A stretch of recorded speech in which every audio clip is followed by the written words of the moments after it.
안녕하세요. 저는 잘못백서 이사장입니다. 요새 날이 정말 미친 건가 싶을 정도로 너무 더운데 다들 어떻게 건강하게 잘 지내고 계신지 모르겠습니다. 자, 오늘은 제가 장사를 시작하고 나서 했던 이 착각들에 대해서 좀 말씀을 드릴 거예요. 뭐 들어보시면 설마 저렇게까지 할까 싶으신 분도 계시긴 할 텐데 장사를 하다 보면 의외로 이렇게 착각하시는 분들이 계시긴 합니다. 자, 오늘 내용도 이렇게 가볍게 들으실 수 있는 내용이니까 편하게 재밌게 들어주시면 좋을 것 같아요. 그러면 힘차게 한번 시작을 해볼까요?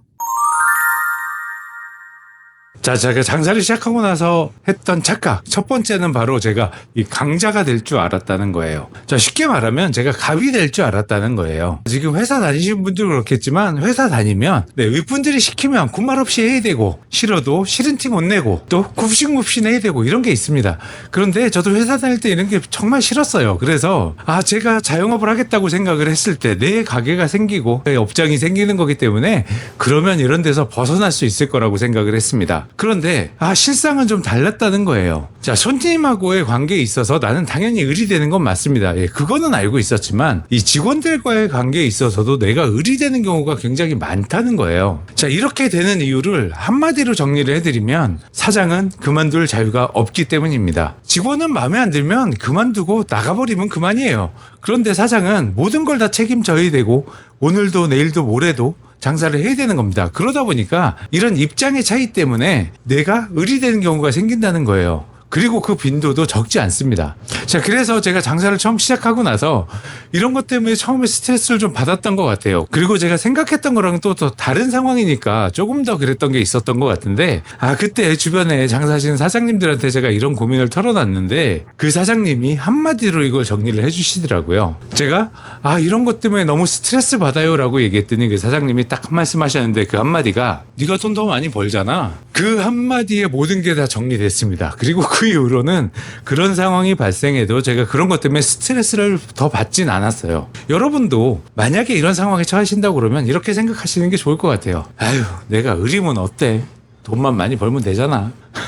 이렇게 생각하시면 좀 더 마음이 편해지시지 않을까 그렇게 생각이 드네요. 자, 두 번째 착각은 제가 이것도 장사 초창기에 했던 착각인데 나는 내가 이 정도는 되는 사람이야 이런 생각을 했던 게 있었어요. 자, 여러분 지금 회사를 다니시고 계시면 회사에 불만도 많고 마음에 안 드는 것도 되게 많으실 거예요. 그런데 엄밀히 좀 따져보면 회사 덕분에 내가 누리고 있는 것도 많이 있습니다. 저는 제가 회사를 다닐 때 해외 구매 파트에서 일을 했었고 1년에 두세 번씩은 해외 출장을 나갔던 것 같아요.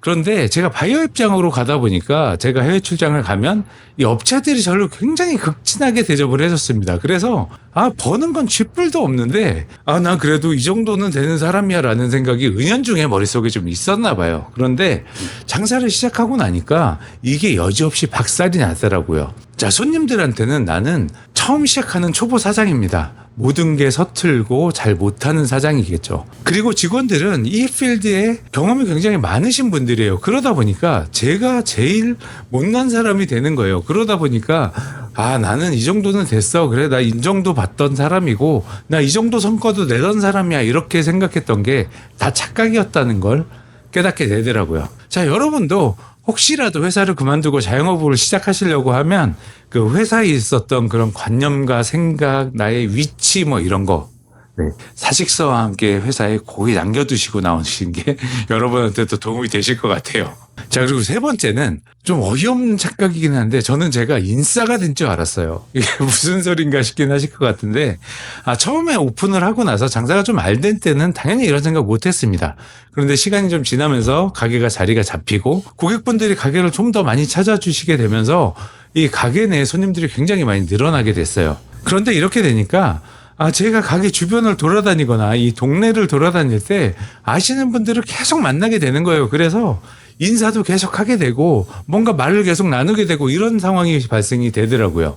그래서 그때 저는 그래도 이 동네에서는 내가 좀 유명해졌나 보다. 인지도가 좀 생기는 것 같은데 뭐 이런 생각을 좀 하긴 했습니다. 그래서 제가 농담 삼아 저희 직원들한테도 나 구형 같은 거 한번 나가보면 되지 않겠냐? 뭐 이런 얘기도 하고 있긴 했는데 물론 농담이긴 했지만 그 정도로 손님들이 저희 가게를 찾아주실 때 호의를 가지고 와주시기 때문에 저한테도 호의를 보여주시는 건데 실상 따져놓고 보면 저희가 뭐 인싸겠습니까? 그냥 흔한 동네 고깃집 아저씨겠죠. 네. 그런데 그때는 잠깐이라도 그런 생각을 하긴 했었습니다. 여러분도 그런 마음이 드실 때 우리 현실을 좀 직시했으면 좋겠어요. 우린 그냥 동네 식당 사장일 뿐입니다. 네. 자, 그리고 마지막으로 네 번째는 저는 저희 단골분들이 언제까지나 저의 편이지 알았어요. 장사가 자리를 잡아가면서 손님들이 막 찾아주시고 그러면서 단골이 막 생기고 할 때 너무 기뻤습니다. 정말로. 지금 돌이켜봐도 정말로 행복한 시간이었어요. 그런데 이 단골분들이 가게를 찾아주실 때 그렇게 또 호의가 있으니까 저희 가게를 마음에 들어 하시니까 가게를 자주 찾아주시겠죠. 그래서 오시면 그렇게 또 칭찬을 많이 해주세요. 딴 데 가봤더니 여기만 못해. 나 여기만 오는 거 알지? 까먹으면 안 돼? 막 이렇게 말씀해 주시면 저도 막 업되고 너무 기분이 좋아서 뭐라도 더 해드리려고 그러고 뭐라도 하나 더 갖다 드리려고 그러고 그렇게 했었어요. 그런데 어느 날 이제 가게 주변을 돌아다니다가 다른 고깃집을 이렇게 봤는데 저희 단골 손님이 거기서 식사하고 계신 걸 본 거예요. 근데 그 순간에 머릿속으로는 압니다. 어떻게 손님이 우리 가게만 오고 우리 음식만 먹고 살겠냐. 알고는 있는데 마음속으로 뭔가 굉장히 좀 서운하고 좀 아쉽고 또 걱정되고 단골 뺏기는 건 아닌가 이런 생각도 들고 그렇게 되더라고요. 시간이 지나고 나서 그 손님이 다시 저희 가게로 찾아오셨을 때 정말 너무 반가웠습니다.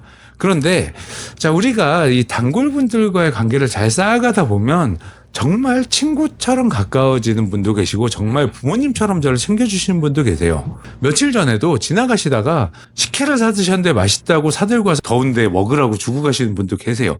이렇게 관계가 잘 쌓여가다 보면 이분은 정말 내가 신경 써서 대우해드려야 되는 분이라고 생각을 하게 되는데 근데 사실은 그렇게 저랑 가까웠던 단골들도 평생 내 편이 될 수는 없다는 거예요. 그래서 우리 가게를 찾아주신다고 하면 처음 오시는 손님이든 일주일에 두세 번 씩 찾아주시는 그런 정말 소중한 단골이든 어떤 분이 됐건 가게에 들어오신 분들은 저한테 소중한 고객이니까 모든 고객분들에게 똑같이 최선을 다해서 잘 해드려야 되는 거예요. 그리고 단골분들을 너무 그렇게 감정적으로 생각할 경우에는 그 고객들을 다시 만났을 때 뭔가 좀 서운한 감정이 남거나 그러면 오히려 정말 단골을 잃어버릴 수도 있게 되는 겁니다. 그러니까 이런 부분에 대해서는 조금은 초연해지실 필요가 있을 것 같아요. 자, 오늘은 제가 장사를 하면서 했던 큰 착각 4가지에 대해서 좀 말씀을 드렸는데 어떻게 좀 공감이 되실지 모르겠어요. 앞으로 장사를 하실 분들은 적어도 저처럼 이런 어이없는 착각들은 하지 않으셨으면 하는 그런 마음이 듭니다. 자, 여러분에게 조금이라도 도움이 될 수 있었으면 좋겠습니다. 저는 자영업백서 이사장이었고요. 다음번에 더 유익하고 재밌는 내용으로 찾아뵙도록 할게요. 나의 내일은 오늘이 만듭니다. 그럼 다음번에 뵐게요. 감사합니다.